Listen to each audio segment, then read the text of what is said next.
in his post-match pint after Liverpool have gone to the San Siro, gone 1-0 down, and gone and done the absolute business. I've got Neil Docking, I've got Ben Johnson. We're in Gravity Max. Had an absolute ball here. We'll come on and talk about that in a minute or two. It's been a great place to watch the match. Really enjoyed it. The San Siro was a fantastic place to watch the match, Ben.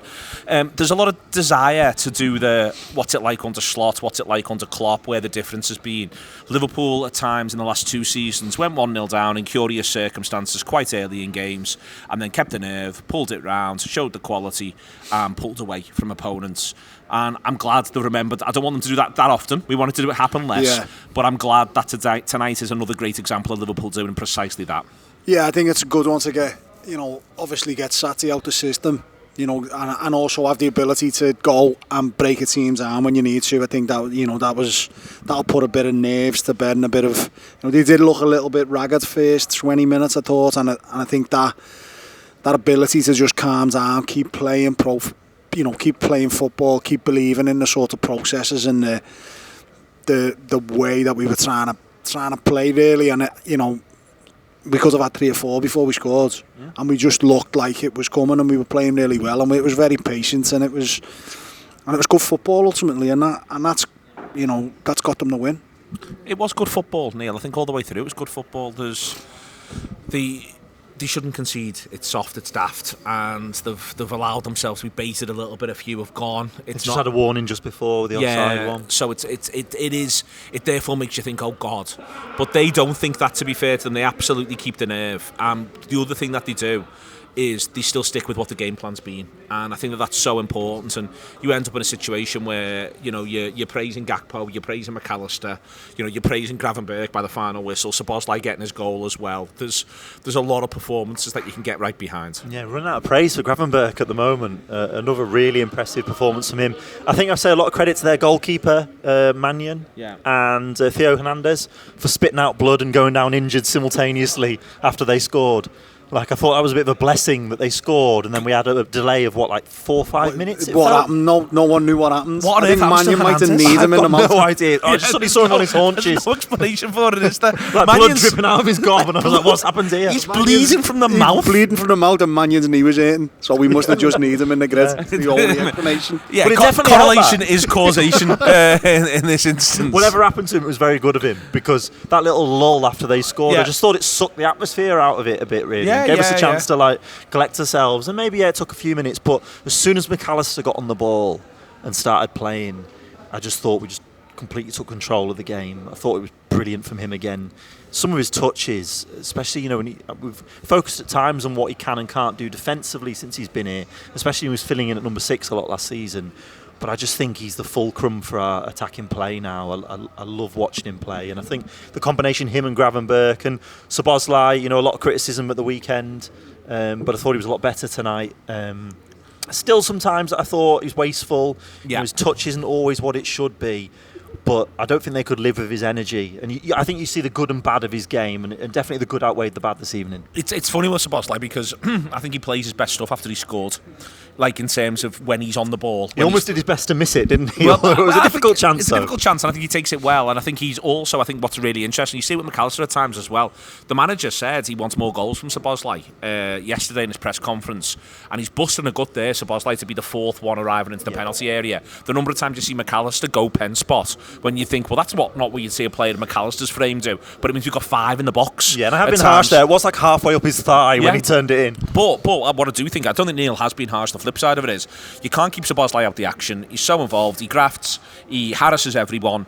But before he scores, you're a bit like, we'd like a bit more quality from him. He scores, and then I thought you saw all the positive in his game, all the good in his game, Ben. He's a funny player to watch, I think. And I think we're going to spend a lot of his Liverpool career saying he's a funny player to watch. Yeah, he's equally shite as he is good, I think. And I don't mean that in it. He's probably scored, he's played well, he's been involved in a lot of Liverpool's good stuff. But also, I spent 25, maybe 50 minutes, maybe even 75, calling him everything under the fucking sun, saying he was crap, and he was, and then he was great. And in fits and starts, he's he's 50% brilliant in a match and 50% crap, and there's not a lot of players who are like that. Normally, if you play well, and you just play well in everything you do. And he's just that ability to stay involved in games and impact them more than anything really. And you know, some of the stuff's just a bit unorthodox he does when he loses the ball, and you just think, what are you doing? Why have you turned back? Why have you know? I think that was the frustration with him. But it's a good goal. And it becomes a good performance. I think it is. Yeah, it is. A good performance. He's 8 out of 10. Did you watch much of him in the summer? Because I watched him a bit for Hungary, and I do think you see him, and he's obviously everything to them. And he has to be everything at all times. He has to be everywhere. He has to try and do everything. I sometimes think perhaps like we need to define his role and what we're asking of him. And I'm hoping that under Slot, as that goes on, I liked Slot's comments that he wants to see more from him, because I certainly do, in terms of goals and assists, because he's getting into so many good positions. And I just think if we can refine what he's doing and sort of focus him, I do think he can be a really effective player for us. If not always like aesthetically beautiful. But that's one of the funny things about him, because he's good looking and he's unbelievably graceful in a lot of his movements. He doesn't like scruffy sometimes. Well, none of it quite adds up as you watch. I think tonight's a really good example of it, and that he gets a goal. I'm delighted with him all round. I think he's tactically really switched on, and then every now and again he'll do something I'm like, I don't know where you got that from. But you think he's, and it might be that this is just. I think one of the things we forget is how young he is. Yeah. And I think it wouldn't surprise me if at some point over the next 6 months you go, a lot of these kinks have just been ironed out of his game, and suddenly he's grabbed you. And tonight you get to see both. You get to see the caterpillar and the butterfly in the end tonight. But the really weird thing about the butterfly is it'll run round and fight with anyone. You see what I mean? Yeah. Like it should be more of a, like in loads of ways at times. I'm a bit like, I'd like this to be a bit more of a butterfly. But then there's a lot to be said for a butterfly that works itself to the bone and harasses every single footballer on the pitch. And that's why he's such he's genuinely quite enigmatic, albeit in a bit of a really prosaic, quite boring way. Does all this make sense? No, it does, yeah. I just think he's a funny player, and I think, ultimately you take that performance from him pretty much every week, wouldn't you, really? In most games. Yeah. Because he's impacted the game, he's got better as the game's gone on, and at the end of the game he's not a million miles off running the show. I think the same can be said about Gravenberg. I thought he was relatively quiet first half, and then second half he's the main midfielder. I thought McAllister was fantastic first half, but then Gravenberg was just fantastic. Again, he's picking up all them balls and he's picking up the bits and the bobs. And his athleticism, like on top of his reading of the game, just sets him apart, doesn't it? Like he's got so much pace, so strong, so tall. Like he's got everything really. And a great bit of defending going the other way, and you've seen how much Virgil reacted to that. It's almost like reinforcing that behaviour. Do you know what I mean? It's like, it was a good night for the Dutch, wasn't it? Yeah, it was. I like the Dutch version of Cody Gakpo showing up. He was great. I really enjoyed his performance. So impressive. And in a position that we didn't see him in enough last season. Just so willing to take on his man, and cute and smart with it as well. The one where he halts his run and then goes again. It's just classic, isn't it? And we've seen glimpses from him. I always remember, in the 7-0, where we saw his extreme quality in the game, the thrashing of United. But I think we can definitely see that more often. I thought he was superb. And then when we needed the experience of Virgil and Trent as well, I thought our experienced players. You talked earlier about how the muscle memory of what we've done in Europe in the past and knowing how to see a way through a game. I thought they were smart tonight, Liverpool. We were saying at the weekend they were stupid. Tonight there's a lot of intelligence, and I thought the experience showed. And calm. I think there's so much to be said for the way they manage their emotions, Ben. You're in the San Siro, for God's sake. You go 1-0, and you can do. I think Neil's right in that the two injuries do sort of help everyone get the breath. But they really do manage their emotions expertly over the course of the game. I think that's. I think that's worthy of massive credit. You're off the back of a defeat. If they're off the back of 4 wins, you go, well, they're off the back of 4 wins, but they're not. They're off the back of a defeat. They manage their emotions and they do a great job. And I think the main fella, we've got him on screen in front of us right now, in Virgil. I think he's so important and amongst all of that. He backs his players. I thought he was excellent. Yeah, he was. I thought him and Kanate were excellent. And I think they sort of give that base, don't they, for that confidence and that ability to play that sort of football the way they're playing it, because they are. It is still. It's a little less risky, maybe very slightly, than what Jürgen was doing, only because the spacings are a little bit different. But it's still. You still got to have bollocks when you're playing centre half for Liverpool. You still got to be high. You're still going to be exposed. You're still going to be getting the ball with 3 or 4 fellas around you, and you've got to find a way to get out of it. And the two of them changed the game. The 2 set piece goals were really encouraging to see, because I think you look how good Arsenal were last year and how many games Arsenal won last year on the basis of getting a set piece. You think, I want these to get beat here. I hope these don't score, and then they just score 1-0 and be one of the centre halves. And have you seen that video from the weekend where Arsenal get the corner and one of the Spurs fans has turned like it's a penalty with his back to the pitch, like he can't watch the corner coming in? It's very Blues. Yeah, it's very Everton if you've seen it. Yeah, brilliant. But it's very important that Liverpool have that. And we had it a few years ago and it sort of drifted off a little bit, the last couple of years. And them 2 goals, I mean, we haven't looked like scoring off a corner all season so far, I don't think. And them just was like, yeah, I'm into them. They were dead easy. Just do them every week. It helped their keeper was half dead, being battered. Someone hit him on the head with one of them chairs when they're wrestling. He was like Mick Foley, wasn't he? He kept getting battered. He kept on not getting hurt again and fighting on. He's been broken in half, but he won't say no. Piano fell out the fucking sky and hit him on the head. Absolutely.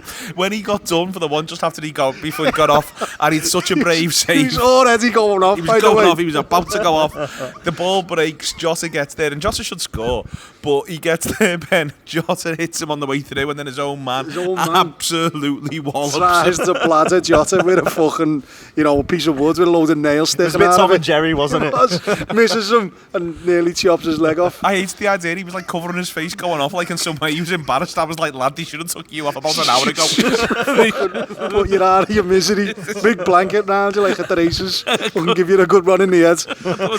Good night, shoot. When he couldn't get up the steps coming out second half, he was limping up the steps coming out second half. To within an inch of his life. I was like, honestly, will someone go? Like, it would be sad for me if they'd have stopped the game for 2 minutes, let Alisson jog up the pitch and just give him a hug and go, lads, you could have done no more. But you could have done no more. He knew they had that 12-year-old on the bench, so he's like, I've got to stay on because the other lad's 12. I know this is going to be like the youngest goalkeeper you've ever seen in every single facet. Yeah. Honestly, I just when he was so gutted to have gone off, I genuinely wanted someone just to go up and go, you've played well, You should have gone off. You did everything you could. You did everything you could. You gave it every It's a miracle you're still standing.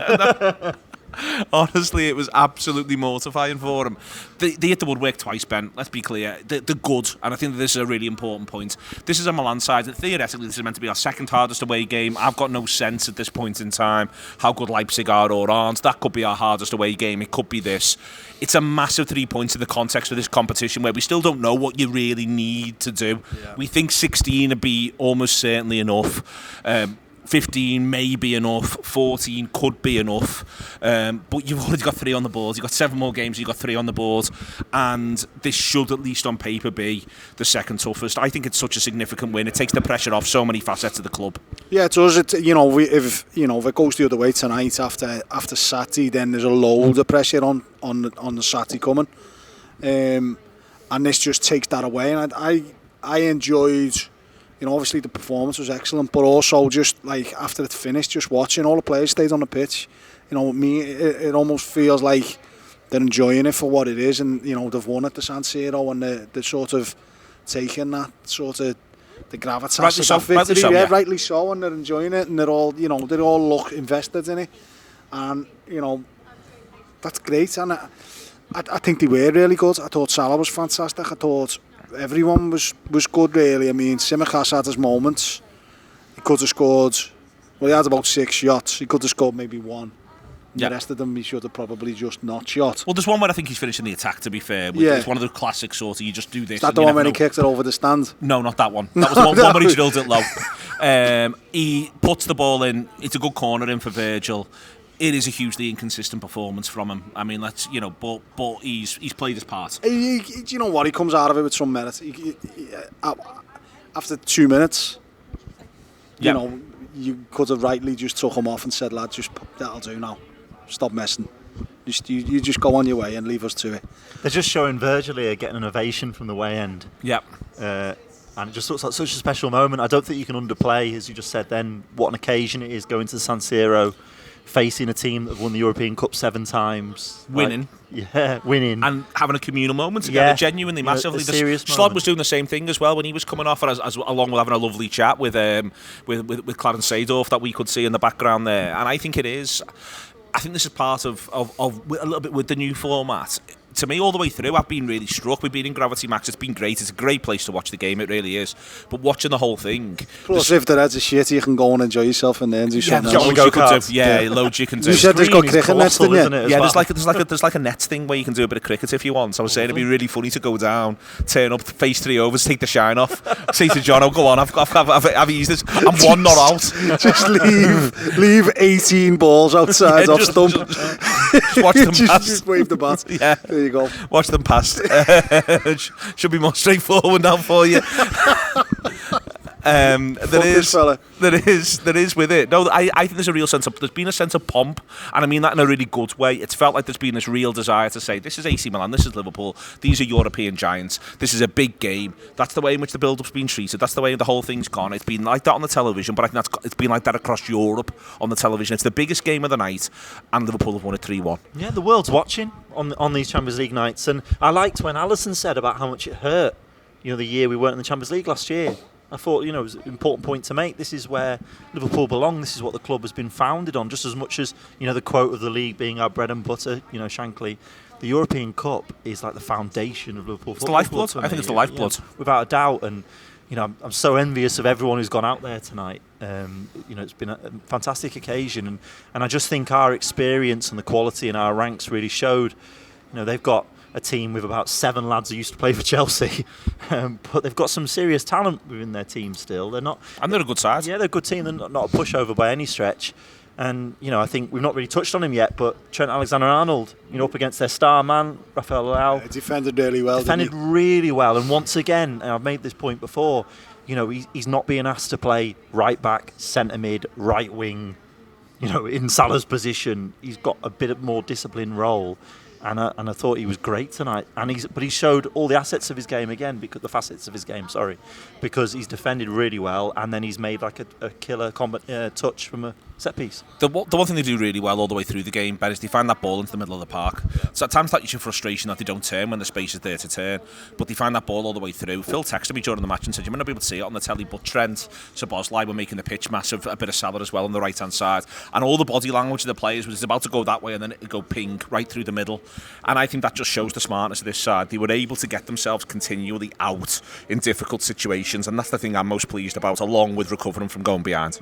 Yeah, and also I think that ability to pass through was really good, and the amount of chances we created without needing to overturn the ball. One of my concerns about Sati was, as soon as someone removed that ability for us to sort of win it back in their half, we didn't look dangerous. We looked like we didn't really have a plan on how to score. And one of the things that was pleasing tonight is that they were set at times, and we just, as you say, find a way through that first sort of line of defence, and then we'd be at the centre halves, and that was a big improvement. And then I think the first 5 minutes, when you were watching it, they had the chance, but they were doing that to us. And what I enjoyed was their ability to just close that off. Yep. You know what I mean? It's like, yeah, you've got through us there in our centre mid twice because our positionings aren't quite right, and he just made them little tweaks, got more on the ball, and then suffocated them. Excellent stuff all the way through. Terrible news about what's gone on at Goodison Park. Who's your man of the match? Gakpo? Yeah, McAllister, I think, for me. I just think I like the split between the two of you. I think they're both fair comments. Yeah, I just thought McAllister, I really think he got to grips with the game for Liverpool and made us dominant. Yeah, okay. I like their manager as well, looking like Richard Hughes off Wish. I think, yeah. With them band-aids on his back of his suit. I couldn't understand what was going on with the back of his suit. I found it quite distressing. That was a shambles. To be honest with you, and also we missed out the bit where Clatzy said what the referee should now do is give them 1 or 2 soft free kicks. Calm the crowd down. Just calm the crowd down. Absolutely wild. Absolutely. And I liked how no one said anything afterwards. For ages. They just let it hang out there. Is he alright? He can't say that, can he? Can't say that, can he? Just looked right down the camera and released all the sort of trade secrets. So yeah, just pulled the whole house of cards down around us there. I'll tell you what, I like that at Anfield at times. They could give us 1 or 2 give the home crowd a couple of easy ones. Yeah, after some lads just clambered all over Salah and put him in a headlock. I wouldn't mind 1 or 2 easy ones after that point. Instead, what Big Ols does is he goes and finds some fucking hard ones to give against us and to go from there. I couldn't believe it when Clatzy said that. Honestly, oh yeah, what the referee should do now is give them 1 or 2 soft ones. Good, wasn't it? It was absolutely, as I say, why the complete silence from John Champion and Shearer for 2 minutes afterwards was as though John Champion's going. I'm not sure if he repeated it or if I imagined it. I'm sure he said it again. He did later on. and he just kept saying it. Everyone was like, lads, we've given you the opportunity to fucking knock it on the head here. Put that back in the bag. Absolutely unbelievable. Listen, as I say, we've been at Gravity Max. It's been great. Really good place to watch the football. This terrace thing's the business. I am worried it might be a bit cold next time out. We will be back here for Bologna before the home game, doing a little bit of a thing, getting people together, saying to come down here. Really, really good indeed. Great to watch it. So we'll be back here for the next away game as well. I think that one is the Leipzig one in October, so we'll be back for that as well. Really enjoyed it here tonight. Had a really good evening. It's been the absolute business. Liverpool went to AC Milan and had more of the ball than Everton did at home against Southampton.